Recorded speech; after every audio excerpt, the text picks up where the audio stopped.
Welcome to the Healthing Podcast. I am Ushma, founder of Rypple. And I'm Thomas Plochg, director of the Federation for Health in the Netherlands. Ever feel like staying healthy is just too hard? Like the system is set up to make it more difficult than it should be? You're not alone. Our health systems focus on treating disease, not preventing it, and our environments, from food to air to work, often make it worse. In this podcast, we'll explore how to make healthing easy and accessible for everybody. Together, we'll uncover how to build systems that prioritize well-being, not just profits. So whether you're a policymaker, a health professional, or just passionate about a healthier world, Healthing is for you. Join us. Welcome to the Healthing podcast that Ushma Issar and I, Thomas Plochg, are making. And this is our first experiment, our first test whether this podcast will work. So in this introductory podcast, Ushma and I will introduce ourselves and then start to tell you in a sort of dialogue what we are planning to do and why. And why. So why we want to have a Healthing podcast, what we are going to do, and what we hope to get out of it. So that's more or less the agenda for this first podcast. Ushma, do you want to add something? No, nothing to add. You did it perfectly. Awesome. The introduction was great. So, okay. But shall I start with introduction? Yeah, you do that. Yes. So my name is Ushma. I'm super excited to be here with you. I come from the medical device industry. I was raised in the medical device industry. And before you go into your labor, your career, just tell who you are. Where are you living? How old you are? What are you? I'm 35 years old. I live in Germany. I would say I'm a European because I was born in UK, raised in Germany. I lived in Netherlands for a very long time and in Singapore as well. And now I'm back in Germany. In Köln, isn't it? In Stuttgart. Stuttgart. Oh. The Porsche. We spoke about Porsche once. Well, yes. You're originally from India, aren't you? Yes, originally from India, Delhi. Delhi. New Delhi, yes. Yes, so, I'm Delhiite. Yeah. And now your career, because and now my career. Yeah. Yes.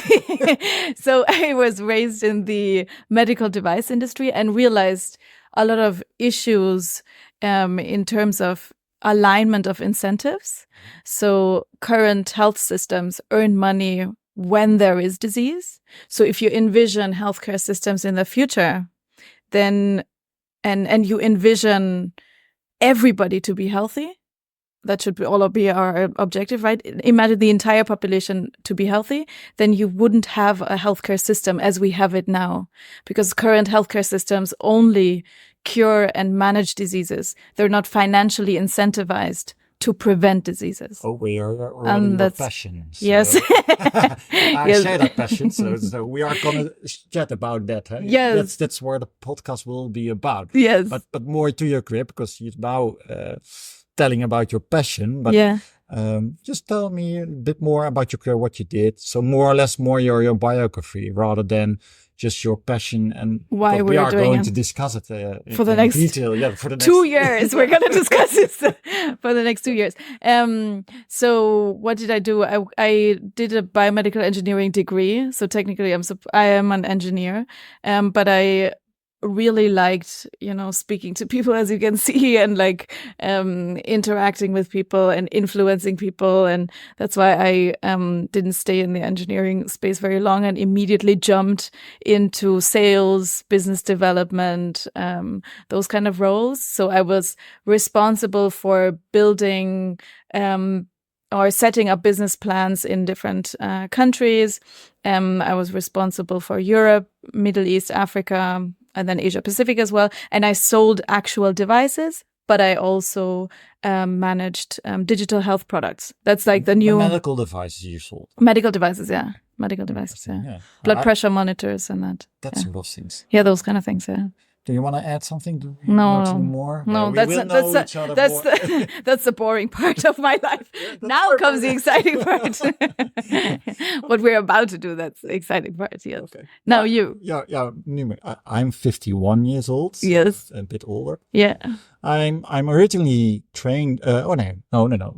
I first need to tell me something who I am. So Yes. I'm 51 years old. I have Yeah. 2 daughters. Yeah. One of 18 and one of 21. Mm-hmm. So they are just left their homes. So Yeah. they are living on their own. So that's the thing. Empty nest situation. A little bit, Yeah. but not to. It's very good to have young daughters. They fly out. Yeah. Have their own lives. Yeah. So that's great. I was married, but unfortunately divorced. And now I have a new girlfriend, and she's also really into the helping. Mm-hmm. So I learned a lot from her. Mm-hmm. But she's trained as a dancer, professional dancer. So that's Cool. it's really different. So it's Cool. and the music, she's, to be a good dancer, Yeah. you need to dance from within. Yeah. Instead of from the outside having some sort of, how do you call it, that you have the regulations of the dance that you Yeah. have to follow that. Yeah. So that's what she did, and I learned a lot from her already. My career is I was trained as a health services researcher. Mm-hmm. So I was in the academy, Mm-hmm. and I've got my PhD Mm-hmm. in 2006. Mm-hmm. And this PhD, my thesis got or dissertation. What is it in English? I don't know. Both. Both. Yeah. Both is possible. Yeah. You can say both, huh? Mm-mm. The title of my thesis was Building a Tower of Babel in Healthcare, Mm-hmm. the Theory and Practice of Community-Based Integrated Care. Mm-hmm. And it was That sounds really very complicated. it was in 2006, and then the major conclusion was already that our healthcare systems were unsustainable for the future. Okay. Mm-hmm. Because what we saw is that the mortality and morbidity patterns are changing Mm-hmm. from single acute diseases towards multiple chronic ones, multiple Mm-hmm. morbidity, Mm-hmm. as well as Yeah. multiple problems, social problems also included. Mm-hmm. So how are we, and that was the major conclusion, how can we be, if we have a health system that by design organizes 10, 20 specialists for one patient, Mm-hmm. then we cannot staff it anymore. We cannot afford it anymore in terms of money. And we make a huge mistake in our thinking that we can organize health as a machine. Mm-hmm. So that was my conclusion from my thesis, and I said we really need to make a transformation. Mm-hmm. We really need to reorganize our healthcare systems basically on the fundamental, how we work, how we really organize from the outset. Mm-hmm. So that was for my the point that I had to switch career. So from the academy, I became the director of the Federation for Health in the Netherlands, Mm-hmm. which is a public-private network of at this moment 70 organizations, Mm-hmm. and we are a national network advocating for the health transition that is getting more and more momentum. But Mm-hmm. we work already since for 10, 15 years on this issue. Mm-hmm. Try to think through what it means to reorganize the health system. Mm-hmm. As we get. So that's my basic background. Mm-hmm. What kind of organizations do you have as some members here? Basic Fit, for instance, or Mm-hmm. the Cool. KPN, Mm-hmm. but also, the in the Netherlands you have public health organizations like the municipal health services. They are member, and also Nice. you call the voedingscentrum, the food center. So a very broad, inclusive mixture of organizations working in this area, and we are sort of how do you call it? We predecessor, Yeah. for this try to prime Dutch health society, and especially also the politics and the policymakers to go into this health transition. Mm. So that's me. a more health promotive, more of a health system rather than a disease system. Yeah, we are. Yeah, you said it already, but we have our healthcare systems are disease based. Yeah. And that's unsustainable for the future. Yeah, exactly. Yeah. For more reasons, we will dig into that a little bit more later. Yeah. And since it's unsustainable, we need to transform our healthcare systems, and that means that we base it on health. And not and pull it away from disease, basically. So the title of our podcast is Healthing. Yes. What does healthing mean to you? Now, as far as I know, healthing does not exist in English. No, yeah, it doesn't exist. No. But we choose it deliberately because health seems to be a noun. Yeah. And more static. So you can have health or you cannot have health. Exactly. And why we invented the new word healthing is that it becomes a verb. Yeah. Because health is not something you have today and tomorrow. Yeah. No, you need to work every day. Every day you need to work on it. Yeah. So it's dynamic because you live your life forward and not backward. So you live your life forward, which means that every time you live, and living means that every second you make decisions about your life to be happy and to be healthy, and all those decisions are taken. So, and you need to do it every time again. So it's a continuous search. So the health thing refers to the verb to work on your health, and everybody does it every day because otherwise you're dead. So, but we are unconscious. We are not aware of it. We are so focused on doctors fixing our health. So we have forgotten that naturally by nature it's organized itself. So we want to have focus on that because we think that if we can, you cannot. Yeah, maybe I could say, and then I give the word to you because what it healthing means for you. But what we do, we are outsourcing our health towards professionals, hospitals, Coca-Cola. So we are, the whole time we are living outside in rather than inside out. And we are outsourcing our health. And that's not a good idea, given the many diseases and illnesses that people have. So basically to get sustainable healthcare systems again is when people themselves are becoming more conscious and more aware, more capable of healthing. So that would be my explanation. Yeah, how would you explain it? Because you I really like. Yes, it was. We have to. Yes, we have to give the credit to Nora Bateson because I read her book Combining, and Nora Bateson talks about complex systems and transcontextuality. So basically, trying to understand how sometimes finding solutions for parts of a problem can create more issues. Like the one example that Nora Bateson gives is us trying to find a solution for hunger. And then we said, what is the reason for hunger? She said, well, insects kill our crops. So then, okay, what do we need to do? Well, then we kill our insects. Okay, then the pesticides were born. And then when the pesticides were born, we thought the problem is solved in terms of the hunger problem is solved.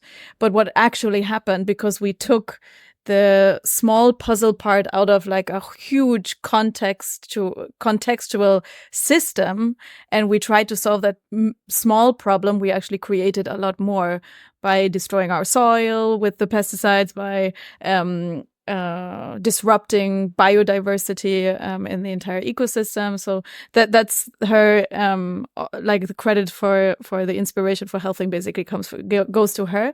And she came up with this word readying.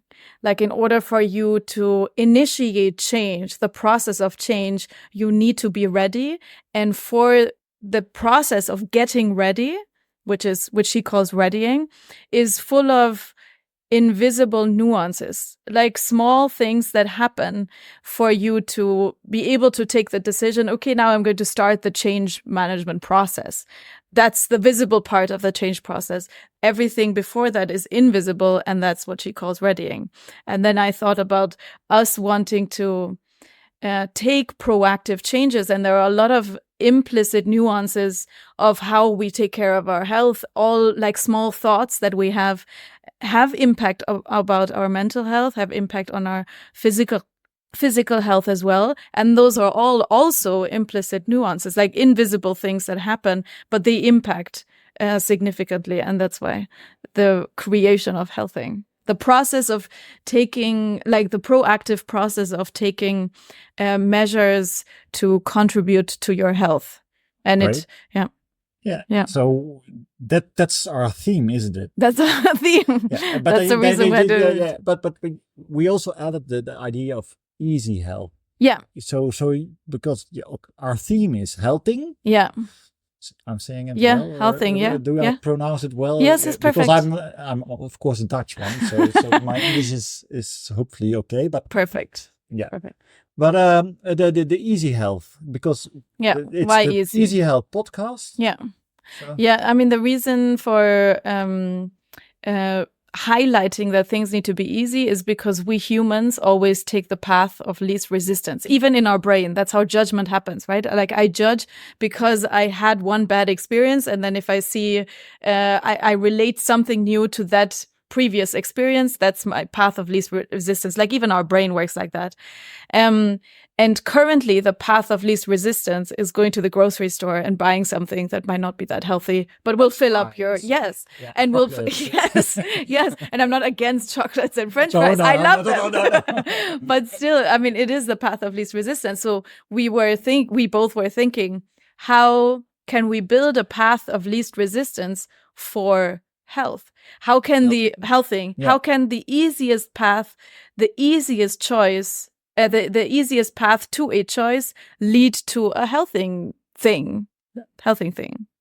So that's how the podcast was born. Yes, we want to make things easy. Today, staying healthy is difficult. Yeah. Today, very powerful food industries market to us in a way. And by the way, their ads are awesome, right? I find them very attractive, their ads, the way they market their products. You know, it's more, then we come to the why, you know. I think we have a disease care model, which dominates our societies for at least 50 years. But I think actually it has to do with the industrialization. Yeah. Difficult word. Yeah. So what I mean with that is that we have a lot of business that makes people sick. Yeah. So you can talk about the food industry, but you can also talk about the digital health idea, or not the digital health, but the mobile phones. Mm-hmm. You can talk about our heavy industries, making cars, and I believe also that our cruise ships are very unsustainable in the sense that they are really destroying our environment. Mm-hmm. So we have a lot of business that makes people, which threatens our health and also the climate or the health of Earth. Mm-hmm. And then we have, because we create that, and that delivers a lot of jobs and also money, so it's good for the economy. Mm-hmm. And then we have health problems or diseases and sickness. So we create a huge healthcare system to fix and to cure and care for all those the problems that we created. Exactly. Yeah. So that's the model how it works, and it's good for our economy. That's what us has been told. You know. Yeah.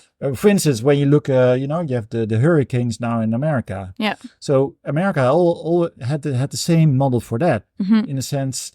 Okay, we had a hurricane, they destroyed our houses and all the infrastructure, and then they invest in rebuilding that again. And that was good for the economy because a lot of jobs and not too many people died from the hurricane. So that was a model that worked for decades. Now we notice that we are have reached the tipping point in the sense that this business is unsustainable. It's broken. You see now that a lot of businesses are that the people are becoming so sick that the healthcare system cannot staff anymore. Too many people. We are unfit for anything. So we are out of balance. And for that reason, it's important not to try to fix in the box and to try to tweak our culture, because that's what we have been doing for the last 30 years, I think. You know, then we see the healthcare systems are becoming more and more unsustainable, and we try to fix it within the context of the system, how we organize it now in the box, and we don't. We have reached the end of that. So we really need to transform, and that means healthing. The only way out. So that's the basic idea behind healthing. I mean, the irony is that we are so overloaded and overworked with trying to extinguish the fire within the healthcare system now, within the health system box or disease system box. We're so busy and overloaded with extinguishing the fire, we cannot even think about preventing. No, and you know, a lot of people are afraid of losing their jobs, which is in one way rational. On the other hand, it's very stupid. No, I think it's all about trying to manage this change and trying to manage the transformation. I think one thing that we need to be clear is that we are not scapegoating to anyone, right? No one is evil in the sense. Some are. No one is evil. In that way, we agree to disagree. But no one is evil. These mechanisms that we currently have in healthcare systems have developed organically. There was no one that said, I want to create a system where I get people addicted to these products, and then I create a healthcare system that benefits from all of these addictions to these products. And it was organic development.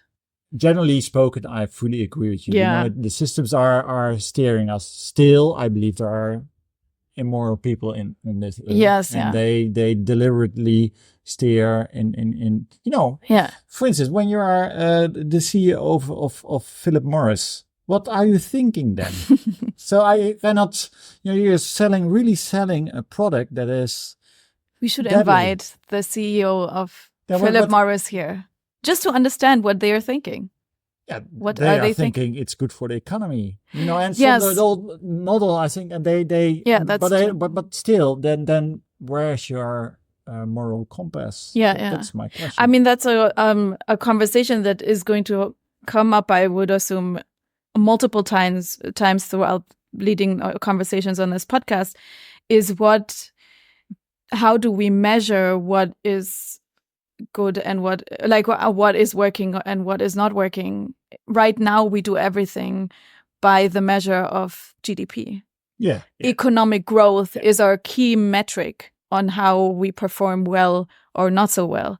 And there, I had a conversation yesterday as well. It's about how can we expand that metric without complicating things too much, but expand that metric to include values that we all have, like healthing, like compassion, peace is a very yesterday or day before yesterday at the World Health Summit, Dr. Tedros, the Director General of the World Health Organization, said peace is the best medicine. Peace is the best healing, and that's the fact, right? Like all these kind of metrics need to be, all these kind of elements need to be included and transformed into some sort of metric, so that we can calculate and one thing, and we are going to discuss it, because that's maybe a good lead to the question: what are we going to do? Yes, what are we going to do? You tell me, right? Yes. Well, the objective is for us to look at how can we transform the existing ecosystems to one where healthing becomes easy, where healthing is incentivized financially as well. So it becomes the path of least resistance from the consumer side or from the person side. I purposefully don't say patient side, but from the person side, from the individual, but also how it becomes attractive for the industry. So to be clear, our comments before about the industry is the way it currently works. There's no one to scapegoat. And I, coming from the industry, believe in the power of the industry. So I think we can use the capabilities and the innovation capabilities of the industry to our benefit. We just need to target set the right targets and set the right metrics in terms of how we reach those targets. I like that agenda, but I would expand it much more and start off just with ourselves. Me, but also our friends, our families, our populations, all Dutchmen, all Germans, all Indian. Really basically, because what I said already is that our starting point is wrong.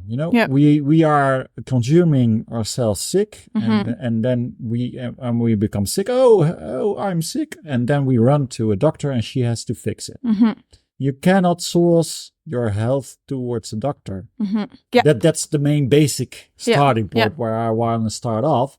And that means that I would like to explore how different people use do healthing in practice. What does it mean? So to demystify it, it's no abracadabra, it's no magic. We do it every day, but we are unconscious, and maybe some of us are more or less capable. So how can we start off there? And then I know, and that was also one very nice thing I learned, is that in the Netherlands, we have this transformation already quite well on the agenda. You see the urgency mounting and the consciousness growing, at least in the health industry in a broad sense. But we want to bring it to the international community. And from two perspectives, one is of course that my view, the health transformation and the health transition, the awareness could be increased. You see that public health is getting more and more attention, which is correct. But we want to stretch the public health idea with the healthing thing, or add or complement, or because it's not the whole story. The health transformation is not the same as public health thinking. We need to stretch it, and the stretch is in what you told about Nora Bateson, is the complexity part embraces. So that's one objective in my view. So to bring it to the international level, to public health, to what you're saying to the industries, but also, and that's another thing, is I believe that everybody is always looking at the Netherlands or the Western countries leading the innovation, while I believe that you have also something like reversed innovation. And we are so arrogant, I would say, as Western countries, with having the money, having the power, and saying we know what's good for your health. While when we have talked about healthing, I believe we can learn a lot from Africa, from India, from the poorest countries, because people don't have such a good health industry there. So they need to do healthing. So maybe it might be a very good idea to dig in that as well. Because you told me, because when I met each other at the first time, you told about YouGuard. You should tell me about YouGuard, because I was really stuck by it. I thought, very, very interesting, because that sort of reverse innovation we want to bring in the podcast as well. So basically, I think you were talking about innovation in general, and then I remembered. So in India, there is this concept of jugaad, which is like JUGAAD, which is basically something that happens that every single Indian person from north to south experience every day, and they do that and practice that every single day. Because it is a developing country, there are limited resources, and there is a necessity to sometimes do jugaad. And jugaad basically means with limited things making something happen. And it can, or like based on the way the system works, to create some value or to create something. And there are multiple... With what you have. With what you have. And what you have, of course, is limited. That's the point. I'm just realizing the camera is closed. Oh, you don't need to say that. Oh, no. No, don't worry. So basically... jugaad. I mean, one example was from my sister's father-in-law. He used to be a police officer. Shall I just say that one example? He used to be a police officer, and he was like, yeah, jugaad is a very common thing. And considering I was raised in Europe, I don't use jugaad that often. I know of the concept very well, but I don't use it in my own life that often, I think. And he explained a very common jugaad in India is where most healthcare costs are carried out of pocket in India. So not many people have insurance. So healthcare costs are very expensive, obviously. And a way that some people have found to carry those costs is by finding a loophole in the system. And one loophole is by doing a small criminal act, but offense, a small one, like a small criminal offense, like I don't know, taking a bat or like taking a bat and about to beat you or something, or maybe beating you slightly or something. I don't know, but it's a small act where you know that you will go to prison, but for a short time, like 2-3 months or something.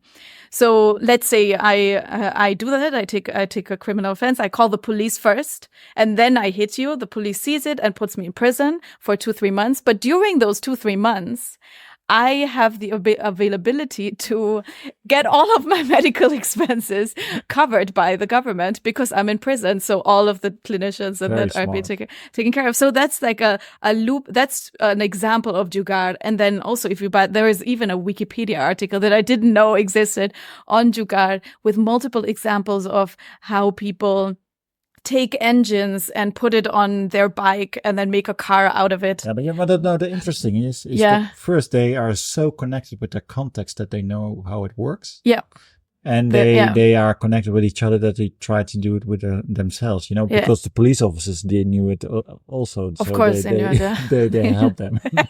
So that gives you how systems works. And that's very interesting, and we want to dig into that. So we'll find some examples for that as well. So what we are planning to do is to explore this healthing from all different angles. Yeah. With very interesting people from all over the globe. Yeah. So not only Dutch people or German people or Indian people, but all our network. Yeah. Who can add to this and who would like to go on a search what healthing could be. Yeah. And hopefully you are with us and you want to join us in this you experiment. As in you, the listener. Yeah, you the listener. But maybe eventually we could also. We are open to your ideas. Yes. So perfect. This is our first one, and we will come up with a second one somewhere in the coming 2 weeks. In 2 weeks, yeah. So stay tuned. Stay tuned. Stay connected. Yeah. Take care. And continue healthing. Yeah. That's how we can end it always. Yeah. Continue healthing. All right. Which is quite easy, actually. Yeah. Next time we'll dig into the heal deal. That's one thing we have to do more. Great. Take care. Take care. Bye-bye. Bye-bye. Healthing Podcast. We'll explore how to make healthing easy and accessible for everybody. Healthing is for you. Join us.